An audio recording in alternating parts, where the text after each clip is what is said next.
Hello everyone, today in this video I'm going to show you how to fix the error 0x8007016A.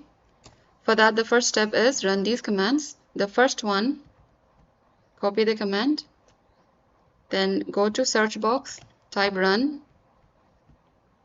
then paste it, click on OK. Now it's resetting and it might take some time in my case, and if this first command doesn't work, then you can try the second command for you. Paste it. If you're getting this error, then you can ignore it and try the third command.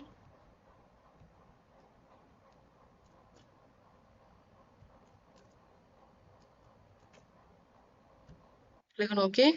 And still not working. If you're getting this error again, ignore it. And in my case, the first one is working. So its reset is completed, and you can check.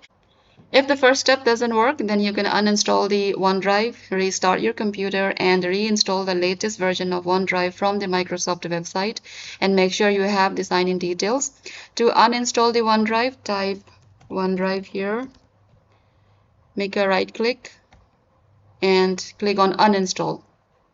Now restart your computer and reinstall the latest version of OneDrive. Go to Google and download the OneDrive from the official Microsoft website. Click on download OneDrive here.